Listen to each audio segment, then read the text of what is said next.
आणि नंदुरबारमध्ये आरोग्य व्यवस्थेचे 3:13 वाजल्याचं वास्तव आता समोर आलंय। एका गरोदर महिलेला झोळीमधून पुराच्या पाण्यातून रुग्णालयामध्ये नेण्याची वेळ या कुटुंबियांवर आली आहे। या धक्कादायक प्रवासाचा व्हिडिओ सुद्धा व्हायरल होतोय आणि जिल्ह्याच्या दुर्गम भाग असलेल्या धडगाव तालुक्यात प्रसूती झालेल्या महिलेला घरी परतण्यासाठी नदीवर पूलच नव्हता, त्यामुळे पुराच्या पाण्यामधून झोळीमधून जीव घेणा प्रवास करावा लागलाय। गमलीबाई पावरा असं या महिलेचं नाव आहे आणि मागील आठवड्यात प्रसूती काळ सुरू झाल्या, त्यामुळे अशाच रीतीनं गावामधून 7 किलोमीटरच्या झोळीमधून जीवघेणा प्रवास करून या महिलेला नेण्यात आलं। पुढे रुग्णवाहिकेमधून धडगावच्या ग्रामीण रुग्णालयामध्ये दाखल सुद्धा करण्यात आलं। बातमी पाहतोय नंदुरबारमध्ये।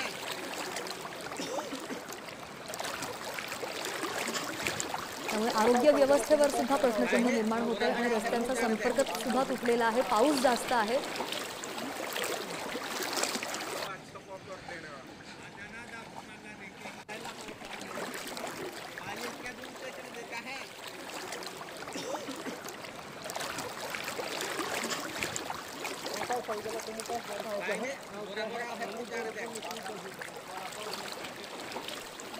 आणि या संदर्भात अधिक बोलूयात। खासदार गोवाल पाडवी आपल्या सोबत जोडले गेलेले आहेत। गोवालजी नमस्कार। ही दृश्य जर आपण आता पाहू शकत असाल टीव्हीवर, सातत्याने अशा घटना घडतायत आणि मगाशी जेव्हा प्रतिनिधींनी आमच्या माहिती दिली तेव्हा सुद्धा असं कळलं की लोक विनंती करतायत, मागणी करतायत पूल करण्याची, पण कोणी दखल घेत नाहीये। महिलांचं आरोग्य सुद्धा धोक्यात येत आहे। हो बरोबर, आपण जे सांगितलं ते खूप महत्त्वाचे विषय आहे। महिलांसंदर्भात असो, आरोग्य संदर्भात असो। कालच मी लोकसभेत हेही प्रश्न मांडलं, आरोग्यावरतीच प्रश्न मांडलं होतं आणि नंदुरबार लोकसभा मतदारसंघात आदिवासी भाग आहे, फॉरेस्ट एरिया येतो, काही काही जागी फॉरेस्टमुळे रोड करता येत नाही, ते अनेक अडचण असतात। त्यामुळे मी तेच विनंती केली की फॉरेस्ट अडचणी असतात केंद्राने सॉल्व्ह करावे आणि तसंच आरोग्य सुविधा म्हणून नंदुरबार लोकसभा मतदारसंघात जास्त लक्ष द्यावे अशी विनंती केली आहे तिकडे लोकसभेमध्ये। आणि निश्चितपणे संबंधित अधिकाऱ्यांना मी तसा निरोप दिला आहे की हे जे घटना घडली आहे चुकीची आहे आणि महिला संदर्भात थोडंसं आपण काळजीपूर्वक लक्ष द्यायला पाहिजे। ते अधिकाऱ्यांशी बोलणं झालंय माझ्या आज। पण गोवालजी, आपण पाहतोय की ही पहिली घटना नाही आहे। या अगोदर सुद्धा अशा घटना घडलेल्या आहेत आणि या अगोदर सुद्धा महिलेची प्रसूतीसाठीच तिला अशा प्रकारे झोळीमधून प्रवास करावा लागला होता। इतका उशीर का होतो या सगळ्या ह्याला? काय होऊन जात आहे की ते पहाडी इलाका येऊन जातो आणि काही जागी फॉरेस्टच्या प्रश्नांमुळे तिकडचं रोड कन्स्ट्रक्शन करता येत नाही, तर ते कोऑर्डिनेशन हे मागच्या 10 वर्षात झालं नाही। तर माझा प्रयत्न हेच राहणार आहे की फॉरेस्टचे जे अडचणी असतात त्यांना आम्ही सॉल्व्ह करू आणि निश्चितपणे तिकडे रोडचं बांधकाम करता येईल, हे आमचे उद्देश असणार। गोवालजी, पण आदिवासी जिल्ह्यासाठी हजारो कोटींचा निधी दिला जातो, हा निधी नेमका मग जातो कुठे? तेच प्रश्न, तोच महत्त्वाचा प्रश्न आहे की हा जो निधी दिला जातो हे कुठे वापरला जातो, काय प्रायोरिटी दिलं जातं।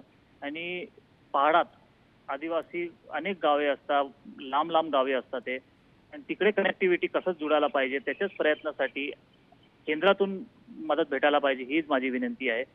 संबंधित मंत्री असणार, अधिकारी असणार, त्यांच्याशी माझं बोलणं चालू राहत आहे, पत्रही दिलंय मी आणि निश्चितपणे ह्याला पुढचे येत्या काळात आम्ही मार्ग लावू। नक्कीच गोवालजी, तुम्ही असेच जोडलेले राहा। शिंदेच्या शिवसेनेचे आमदार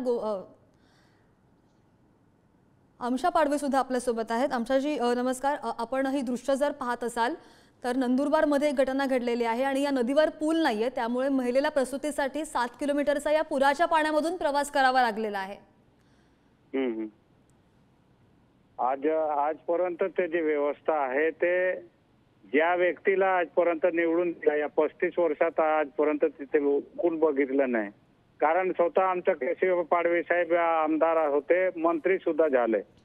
दळगावची परिस्थिती आज का बिघडली त्याच्यावर 35 वर्षापासून एकच माणूस काम करतो आहे आणि त्यांना आजपर्यंत रस्ते केले नाही किंवा हे जे पुढची व्यवस्था आहे तर केव्हाच्या आदिवासी विकास मंत्री असताना करून घ्यायला पाहिजे।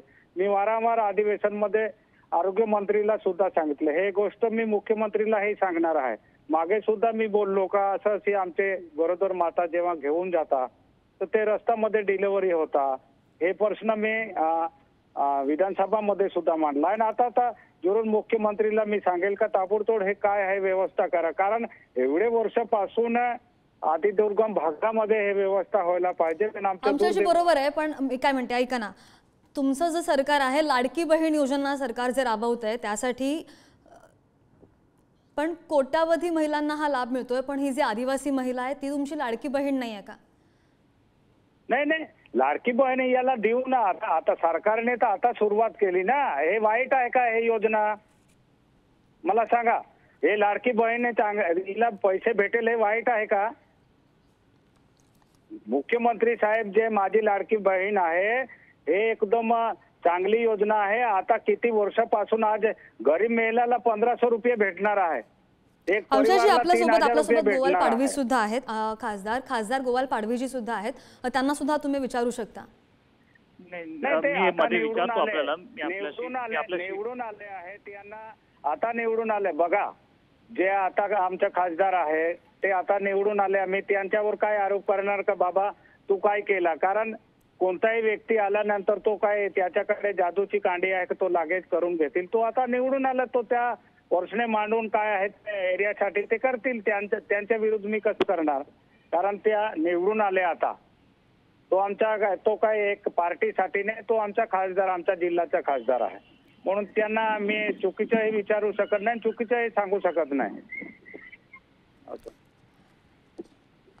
हॅलो, हा बोला. गोवाल पाडवीजी, तुमचं काय उत्तर आहे यावर?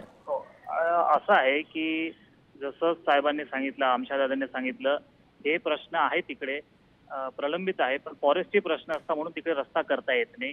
आमदार KC पाडवी साहेब जेव्हा मंत्री होते त्यांनी प्रयत्न केले. फॉरेस्टचे प्रश्न केंद्राचे असतात. केंद्राचे जेव्हा भाजपचे खासदार होते त्यांना विनंती केली, त्यांनी काय लक्ष दिलं नाही. केंद्र सरकारला वारंवार सांगितलं गेलं पण त्यांनी लक्ष दिलं नाही. तर आता यावेळेस मीही ते प्रश्न ठेवला आहे की फॉरेस्टचे जे प्रश्न आहे पहिले ते सॉल्व्ह करा, मग आम्हाला इकडे रस्त्यांची कामे करता येईल आणि सुविधा देता येईल लोकांना. हे आमचं उद्देश आहे की आम्ही कसं हे नेटवर्क, रोडचं नेटवर्क तिथपर्यंत पोहोचू शकतो लोकांपर्यंत. आणि ॲम्ब्युलन्सचे महत्त्वाचे प्रश्न मांडलं. ॲम्ब्युलन्स 2.5 लाख 2.5 लाख किलोमीटर पर्यंत वापरले गेलेले आहे. त्यांचे मेंटेनन्स होत नाही. तर ॲम्ब्युलन्स असणार नाही, तयार नसणार, रेडी नसणार तर कसं लोकांपर्यंत पोहोचणार? तर हे प्रलंबित प्रश्न आहे.